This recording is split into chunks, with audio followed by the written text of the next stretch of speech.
الله الرحمن الرحیم. الحمد لله و الصلاة و السلام علی رسول الله و علی آله و اصحابه و من والاه، اما بعد. السلام علیکم و رحمت الله تعالی و برکاته. خداوند تبارک و تعالی رو بسیار سپاسگزاریم و تشکر میکنیم خاطر همه توفیقات و نعمتهای خوب و مفید و ارزشمندش. با ارزشترین همه نعمتها نعمت هدایت به دین مبین اسلام، یعنی هدایت به همه خوبیها، پاکیها، توانمندیها، خوشبختیها. هدایت به همه خوبیهایی که در دنیا و آخرت وجود دارد. هدایت به همه خوبی‌هایی که خداوند برای ما و شما انتخاب کرده.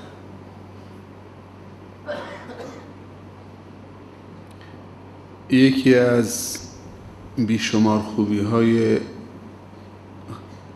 دین مبین اسلام ماه مبارک رمضان، ماه قرآن، ماه عبادت، ماه استغفار، ماه توبه، ماه دعا، ماه صدقه، ماه روزه، ماه صبر و ماه رشد و توانمندی و توسعه و خاتمه به خیری.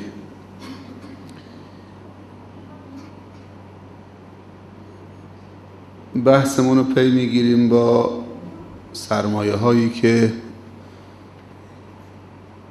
مطرح کردیم، سرمایه های ماندگار و پایدار، سرمایه هایی که متاسفانه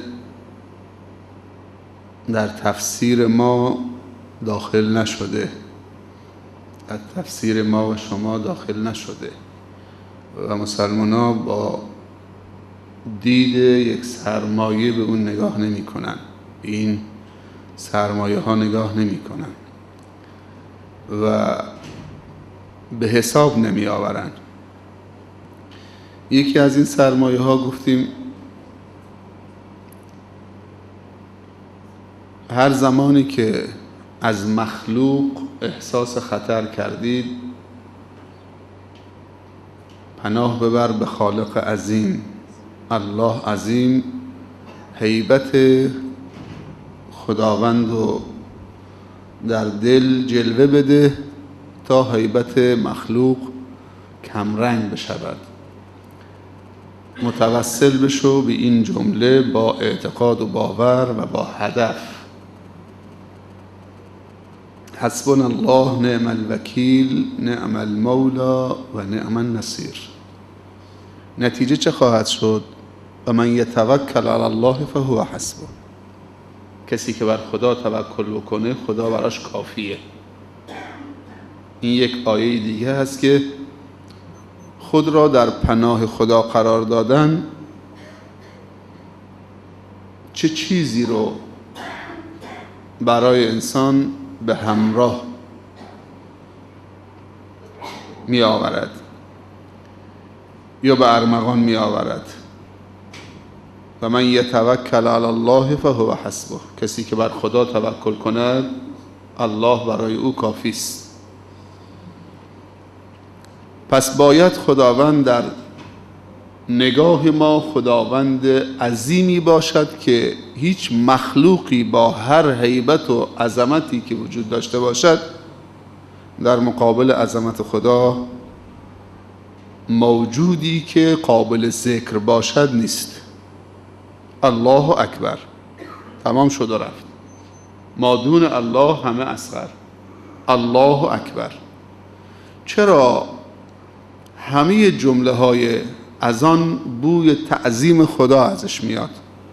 یعنی روز 5 بار از آن گفته میشه که عظمت و بزرگی خدا در دل بندگان خدا کمرنگ نشود و تحت هیچ شرایطی اعتنایی به هیبت مخلوق نداشته باشد. هیبت هیبت اللهه، عظمت عظمت اللهه، هیمنت هیمنت اللهه، کبریا، جلال، بزرگی، جبروت، همش اللهه. الله اکبر، الله اکبر 4 بار پشت سر هم میگه تا برات قابل هضم باشه و رسوخ داشته باشه تو صمیم قلبت و باورت. الله اکبر، الله اکبر، الله اکبر، الله اکبر. و دوباره میگه آخر اذان الله اکبر، الله اکبر. لا اله الا الله. هیچ کس نیست، هیچ بزرگی نیست مگر الله اکبر. معنی لا اله الا الله هم همینه، نیست، اصلا وجود نداره. لا اله، هیچ بزرگی نیست که قابل تعظیم باشه الا الله، مگر اللهی که الله اکبر است. اینجاست که علما میگن کسی که هیبت خدا در دلش کمرنگ شد از مگس هم میترسد، از همه چیز میترسد. کسی که هیبت خدا و عظمت خدا و بزرگی خدا در دلش کمرنگ شد از همه چیز میترسد، اصلا امنیت ندارد، آرامش ندارد، همیشه اضطراب، پریشانی، دلهره، ناامنی، آرامش ازش گرفته می شود.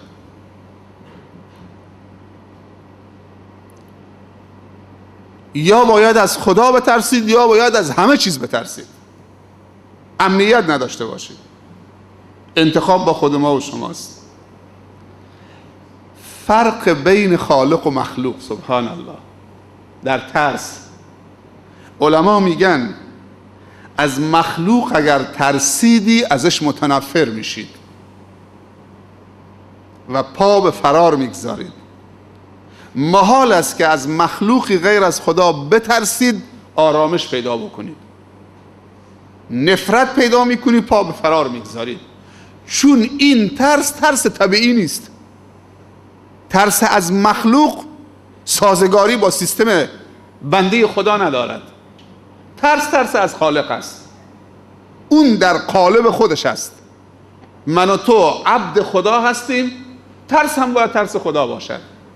اینجاست که اگر عباد الله ترس از خدا داشته باشن به طرف خدا نزدیک میشن یا از خدا فاصله میگیرن؟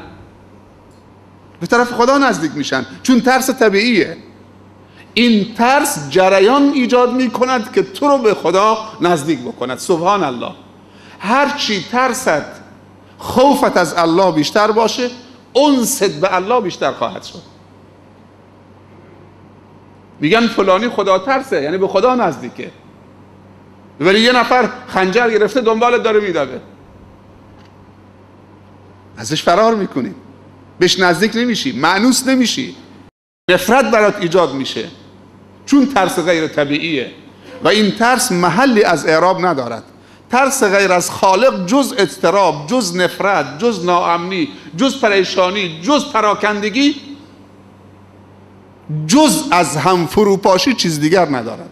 ولی ترس از خدا نیروی تو رو جمع میکنه، توان تو رو یک جا جمع میکنه، از پراکندگی در میایی، به آرامش میرسید، احساس امنیت میکنید.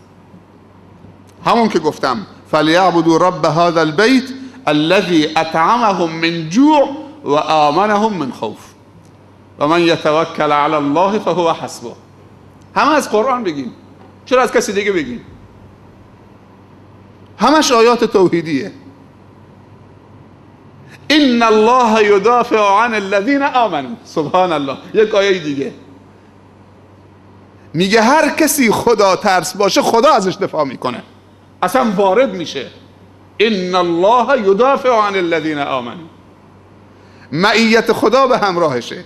کلا ان معی ربی سیهدین، حضرت موسی گفت، و آخر در اعماق دریا راهی برای نجات پیدا کرد. کلا ان معی ربی سیهدین، راه و نشون من میده. به بنبست نمیرسه. کسی که به خدا وصله به بنبست نمیرسه. باید چه کار میکردیم خودمون امشب تو نماز؟ به نظر شما فرار میکردیم؟ انسان مؤمن آرامش داره. زلزله آدمو نمیکشه، معصیت آدمو میکشه. اونهایی که در سونامی نابود شدن نه به خاطر اینکه سونامی اونها رو کشت. برید بررسی بکنید که اسلام کی وارد جنوب شرق آسیا شده. بالاخص وارد اندونزی شده. اندونزی بزرگترین کشور اسلامی از نظر جمعیتی است. نزدیک 220 میلیون مسلمان خالص داره. وقتی اسلام وارد اندونزی شد، مردم جنوب شرق آسیا آغوشو باز کردن برای اسلام. سبحان الله، اسلام با اخلاق تجار مسلمانی که پیله‌ور بودن میرفتن اونجا کالا و جنس مادی رو میبردن، اما معنویات به کالاشون تزریق میکردن، با معنویات به اونها میفروختن. با امانت، با صداقت، با طهارت، با پاکی، با طیب نیت و خاطر، با صداقت، با صمیمیت، که این مردم شیفته این اخلاق این تجار شدن. گفتن این چه چیزیه که شما تو رفتاراتون میبینیم؟ گفتن این دین ماست. گفتن یاد ما بدید، ما پارچه نمیخوام، دین تو یاد ما بدید. آغوشو باز کردن برای دین خدا، اونقدر با برکت شدن که بی حد و حساب. اما علت سونامی که چند سال پیش آمد تو اندونزی، علمایی که رفته بودن اونجا بررسی کرده بودن، دیدن که حرامخوری، فحشا، بی‌ناموسی، مشروبات الکلی، بی‌تقوایی، جزیره کشور اندونزی بیشترین جزایر دنیا رو داره. شاید نزدیک به بیش از 3000 جزیره داره، جزیره های کوچک و بزرگ. اگر گفتن که مناظر زیبا، نه اینکه انسان لخت عریان مادرزاد بشه، زن و مرد برن تو دریا. ساحل سورام ساحل زیبایی است. استفاده از مناظر زیبا و خلاق و مبتکر و جذاب طبیعت و دنیا به این دلیل نیست که ما اگر فضای سبزی هست، اگر آب زلالی هست، اگر ساحل زیبایی هست، اگر جزیره زیبایی هست، بریم زن و مرد لخت بشیم بپریم تو آب و تقوا رو و خدا ترسی رو پشت سر بذاریم. ملتی که خدا با اسلام بلندشون کردن، اگر اسلام رو پشت سر گذاشتن، خداوند تعاملش با اینا از کفار بدتر میشه و خطرناکتر میشه. اذا البحار سجرت و اذا البحار فجرت، که همیشه این دوتا آیه رو میخوندیم خودمون تو جزء عمه، معنیش نمیفهمیدیم چیه. چطوری دریا منفجر میشه؟ اصلا تو باورت میشه که دریا منفجر بشه؟ یکی از علامات قیامت دریا منفجر میشه، آب به هوا پرت میشه. و قبل از این که پرت بشه، منفجر بشه آب، اول به جوش میاد. اذا البحار سجرت، اول این آب به جوش میاد، بعد پرت میشه تو هوا، منفجر میشه. سبحان الله. این دوتا حالت تو اندونزی، تو سونامی به وجود آمد. اول یک زلزله در اعماق دریا، همون جزیره‌ای که میرفتن برای عیش و نوش و خوشگذرانی و شرابخوری و فحشا، زیر آب لرزون زمین رو شکفت، کوههای آتشفشان رو فعال کرد، سرازیر دریا کرد. بعد این دریا رو نزدیک 30 متر به هوا پرت کرد.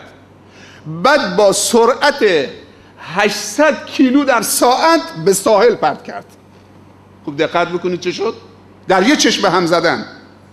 اذا البحار سجرت صورت گرفت، بعد اذا البحار فجرت به ارتفاع 30 متر آب منفجر شد به بالا، اول مکیده شد، زمین که جدا شد از هم در اعماق دریا آب فروکش کرد، بعد یک دفعه قدرت گرفت منفجر شد 30 متر به هوا، بعد با سرعت 800 کیلو در ساعت، تصور بکن 800 کیلو در ساعت چیه، آمد وارد ساحل شد و 10 کیلومتر تو ساحل پیشروی کرد و آثارش تا بیاهی شرق جاست کم چه 1 کیلومتر آب تو ساحل بیاهی پیشروی کرد. من خودم رفتم بیاهی، همون روز سونامی ما تو جاس بودیم که همه ارتباطات قطع شد، اصلا دریا یه چیز دیگه بود. ما رفته بودیم برای یک امری، کل مخابرات و نمیدونم فلان، و وقتی رفتیم کنار ساحل که اصلا دریا یه چیز دیگه است، بحر عمان دیگه متصله. سرعت 800 کیلو دریای منفجر شده دنبال کرد همون انسانهایی که میرقصیدن، نیمه عریان بودن، از نعمتهای خدادی استفاده سوء استفاده کردن. وقتی انسان نگاه به دریا میکنه باید بگه سبحان الله، ما اعظمک یا رب، سبحان الله ما اجملک یا رب، سبحان الله.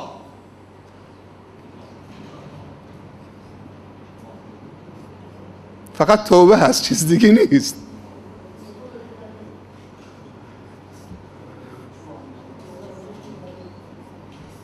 باید بر بگردیم به سوی خدا. کجا میری؟ برو بیرون، برو بیرون. با زلزله رو رفتیم، با سرطان باید بریم، با سرطان نرفتیم، با سور اسرافیل باید بریم. آمار کشته شدگان فقط جاده های ایران 21,000 در سال گذشته، ببخشید 29,000 کشته تصادف جاده‌ای ما داشتیم. 29,000 کشته جاده‌ای. باید رفت. امشب نمیخواد از این منطقه بیرون بره، داره میچرخه، همینجا هست. کجا باید بریم؟ این المفر، این المفر. جای فراری هست؟ به خانه خدا پناه آوردیم.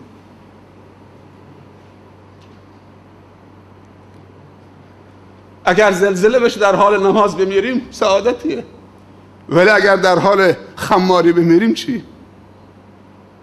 در حال بی تقوایی بمیریم چی؟ چند سال پیش در یکی از روستاهای اطراف خمیر برنامه‌ای بود، جلسه ماهانه. سید عبدالباعث قتالی هوام بارندگی بود، باران می آمد تو روستا، خانه ها گلی بود. سید عبدالباعث قتالی حفظه الله سخنرانی میکرد قبل از من، گفت که خداوند قادره که هر لحظه اراده بکنه ما رو بگیره. بعد از دهانش در رفت. اول یه مجری آمد تعریف از علما کرد، علما بزرگمان، علما سرمایه‌مان، علما باید جانمان فداشون بکنیم، علما باید فلان بکنیم، علما. بعد از اینکه تعریف و تمجید از علما و ارزش علما و جانمان فداشون بکنیم و خودمون فدای علما بکنیم، علما برای ما بمونن، بعد که تمام شد سید عبدالباعث قتالی صحبت کرد، گفت اگر الان زلزله‌ای بشه شما چه کار میکنید؟ خدا میتونه ما رو بگیره یا نه؟ هنوز حرفش تمام نشده بود که مسجد لرزید. اول همون مجری که میگفت ما باید جانمون فدای علما بکنیم دم در بود، یه درم بیشتر نداشت، ما جلو به مسجد تکیه زده بودیم. دومم مردم دنبال رفتن، علما چه شدن؟ من و عبدالباعث نشستیم، گفتیم دیگه از تو پنجره که نمیشه رفت. اینا همون بودن که گفتن ما باید جانمون فدای علما بکنیم.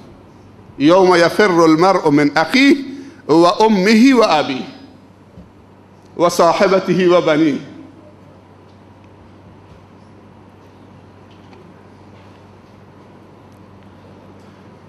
پیامبر صلی الله علیه وسلم در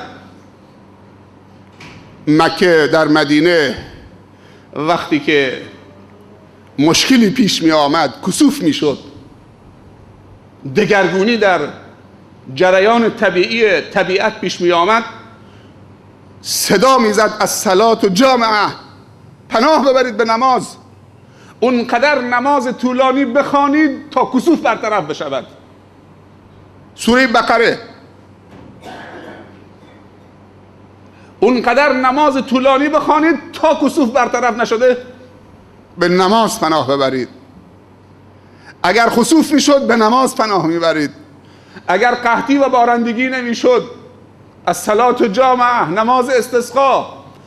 حتی حیوانات هم، گله های حیوان و بچه های خردسال با پای برهنه با لباسی کهنه به عیدگاه میرفتن خارج از شهر و بعد میگفت خدایا اگر ما بزرگترا گناهکاریم، به خاطر این اطفال معصوم و این چارپایان ما را رحم کن، به ما باران بده.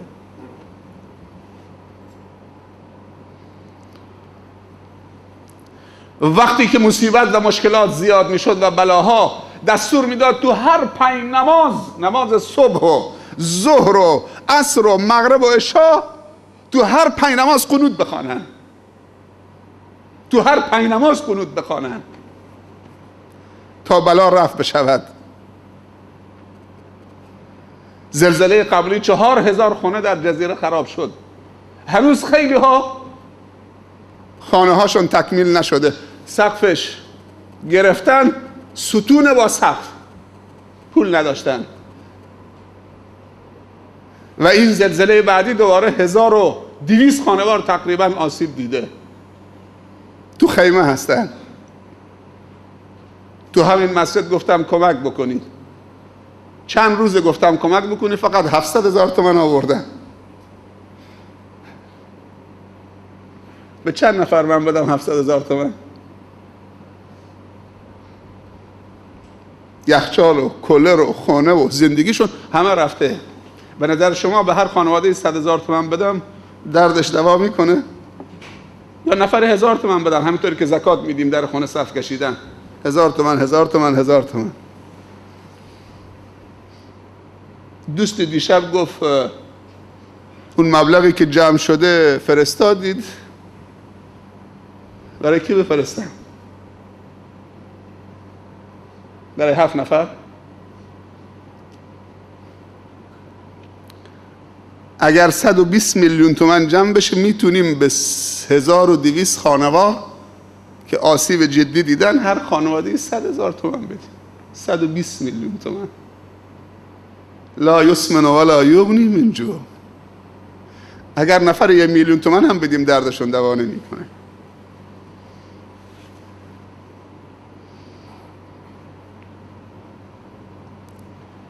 یکی از دفع بلا صدقه هست، یکی توبه و استغفاره، یکی تضرع به درگاه خداست، یکی پناه آوردن به قرآنه، یکی وضو گرفتنه. پیامبر صلی الله علیه و سلم بر سختی ها وضو می گرفت. الوضوء علی المکاره.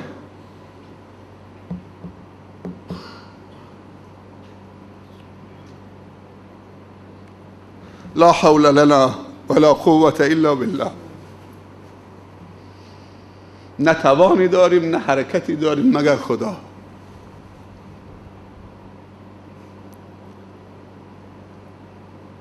آدم تعجب نمیکنه از کسی که معلول و نابینا به دنیا آمده. بدبخت معلول فلج به دنیا آمده، ناقص به دنیا آمده، کاری ازش ساخته نیست، درسته؟ ولی آدم تعجب میکنه از جوان پهلوان یل سالم سرمایه دار این کاری نمیکنه، این خدمتی نمیکنه، این حرکتی نمیکنه. جوان سالم یل پهلوان سرمایه دار، اونی که معلول به دنیا آمده خب انتظاری ازش نیست. آدم دردش نمیاد. لا یکلف الله نفسا الا وسعها.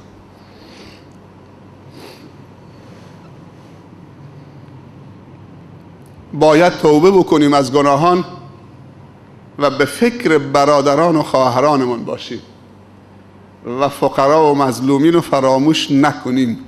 از فقرا و مظلومین دلشون به دست بیاریم تا برای ما دعای خیر بکنن. چند شب پیش یک پیرمرد مهاجری 2 دقیقه وقت خواست در نماز تهجد، همینجا گفت اجازه هست 2 کلمه بگم؟ گفتم حالا بفرمایید. گفت دنیا رو 4 چیز پایدار و استواره: عدالت حکام، علم علما، سخاوت تجار، دعای فقرا. بعد گفته باور بکنی راست گفته، عدالت حکام و شاهان سبب بابرکت شدن زمین خواهد شد. توسعه، توانمندی، رشد، برکت، پاکی، امنیت، سعادت تو زندگی بندگان خدا میاد. جایی دیدی که حاکمی عادل باشه بی برکتی باشه؟ جایی دیدی که حاکم عادلی باشه ناامنی باشه؟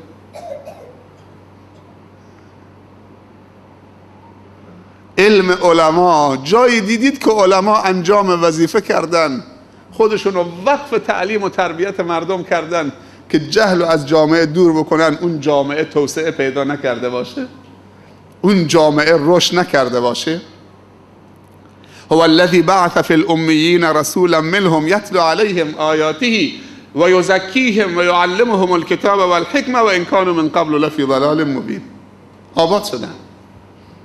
جایی دیدید که تجار و اهل خیر بذل و بخشش بکنن، سخاوتمندی به خرج بدن، بگن خدایا تو بده تا بدیم، خدایا همه مال توست، خدایا نجات ما در انفاقه، خدایا این فضل توست. امشب برادرمون آقای سماک تو سوره ها میخوند هذا من فضل ربی، هر چی داریم از فضل رب ماست. و یکی از فضل رب این که توفیق پیدا بکنید فضل رب نصیبت بشه. بعد از این که فضل رب نصیبت شد، این که انفاق بکنید. انفاق کردن فضل ربه، داشتن هم فضل ربه، اما داشتن و انفاق نکردن خیلی خطرناکه. و دعای فقرا، این همه بدبختی که میبینید نتیجه تبعیضه. آیا کسی به فکر این که فقرا کم بشن تبدیل به اغنیا بشن هستن؟ نه، همه به فکر اینن که فقرا روز به روز آمارشون بیشتر بشه، فقر در جامعه بیشتر بشه، تبعیض بیشتر بشه. دل فقیر به دست باید بیاریم تا برای ما دعا بکنه خدا رحممون بکنه. رحم خدا در دعای فقیره. و فقیری که تو آزردیش، دلش شکستید، تحقیرش کردید، دعای خیرت نمی کنه و رحم خدا برات نازل نمیشه.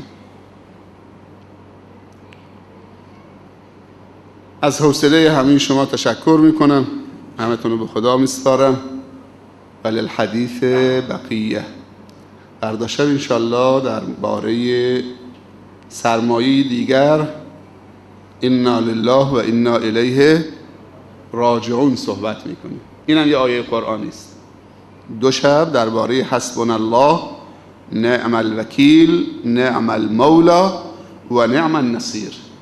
یک سوال، این دعایی که هر شب برادرمون آقای سماک هم میخونه، که به این دعا کرده یا این دعای کیست؟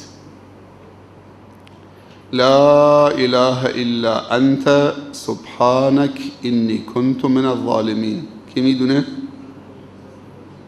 دعای حضرت یونس علیه السلام. در تاریکی که قرار گرفت در شکم نهنگ فریاد زد لا اله الا انت. هر کسی این دعا بخونه بنبست از زندگیش برداشته میشه. هر کسی دعای یونس بخونه با خلوص نیت یونس علیه السلام بنبست و گره زندگیش باز خواهد شد اگر معتقد باشه و با اعتقاد بخونه. لا اله الا انت، تجدید توحید، تجدید بیعت با خدا. سبحانک، تو پاک و منزهی از هر گونه نقائص و عیب و ظلم. آیا حضرت یونس گفت نجاتم بده تو شکم نهنگ زندانی شدم؟ دنبالش هست یا نیست؟ گفت اینی کنت من الظالمین. ادب نگاه کن، شناخت نسبت به الله، به ربش نگاه کن. نگفت منو نجات بده تو شکم نهنگ زندانی بود، فقط کلمه توحید رو گفت، بعد گفت سبحانم تو پاک و منزهی من به خودم ظلم کردم. نگفت منو نجات بده. باید به پاکی الله فریاد بزنیم سبحانک تو پاک و منزهی، لا اله الا انت، کلمه توحید، بعد بگید انی کنت من الظالمین. نگفت منو نجات بده. وقتی ما این مشکلمون حل بکنیم نجات همراهشه. اعتراف به ظلم و تقصیر و کوتاهی کرد خداوند چه و کلمه توحید رو سر داد و بر پاکی خداوند اعتراف کرد، تسبیح خدا گفت. خدا به نهنگ گفت حالا برو کنار ساحل پرتش کن، دیگه تو حق ندارید. انی کنت من الظالمین. نگفت نجاتم بده. حضرت ایوب چه دعایی کرد؟ انی مسنی الضر و انت ارحم الراحمین. کسی که مریض میشه تقاضای شفا میکنه یا نه؟ باید حضرت ایوب میگفت خدایا به من بیماری سختی رسیده، مریضم، سخت بیمارم، طاقت دارم میکنم، طاقت فرساست، تو منو شفا بده. ولی دنباله آیه رو بخون. نگفت منو شفا بده، گفت و انت ارحم الراحمین. منطقیش این بود که بگه، یا طبیعیش این بود که بگه اشفنی منو شفا بده، ولی نگفت. گفت و انت ارحم الراحمین. خدایا به من ضرر رسیده، بیماری رسیده، ولی میدونم که تو ارحم الراحمینی. باورم اینه که تو ارحم الراحمینی نسبت همه بندگانت، حتی با بیماری که براشون میفرستی تو ارحم الراحمینی. شکی در رحم تو ندارم اگر تا آخر عمرم مریض باشم. نگفت شفام بده، گفت من این باورمه که تو رحیمی، رحمانی، ارحم الراحمینی. حالا که زلزله شد به خدا فوش میدیم، همون نمازخونا فوش میدن به خدا. اگر بچهش مریض شد، همسایه من گردن کلوف، سیبیل کلوف، یک رکعت نماز نمیخونه، شب و روز سکرانه، همه بی‌حجاب، بی تقوا، روز به روز داره کلوفتر میشه. منی که 5 وقت تو مسجدم روزه میگیرم، پیشونیمو سیاه کردم، هرچی مریضیست تو خانواده منه، از مریضی فارغ نمیشم. نمازشو برای خدا میکشه. هستن یا نیستن؟ اعتقاد ضعیفه. و انت ارحم الراحمین، تو ارحم الراحمینید. اگر این آیات ما بررسی بکن، اصلا بر بگردیم به قرآن، همش درباره قرآن بگیم، همش از قرآن بگیم، باور بکن یک امنیت و آرامش و یک توانمندی و استحکام و ثابت قدمی میاد تو زندگی من و شما. اصل عقیده است. اگر عقیده درست شد، رفتارهای عادی درست خواهد شد. آثار عقیده تو رفتارها درست خواهد شد، تو قضاوتها، تو دیدها، تو نگاهها، تو تصمیم گیری ها، تو دوست داشتنی ها، تو همه برنامه ها، تو بله گفتن و نه گفتنمون. موفق و مؤید باشید. به امید دیدار در یک برنامه خوبی دیگه با توفیق خداوند. اگر حیاتی باقی موند انشالله شب همدیگه رو ملاقات خواهیم کرد ساعت 2 انشاءالله. جزاکم الله خیر، موفق و مایل باشید. آقای مهجور دیشب آمد؟ خب بعضی موقع لازم است که ما جامون عوض بکنیم، نه؟ به خاطر یه تنوعی هم تو برنامه بیاد. خیلی ممنون، متشکرم.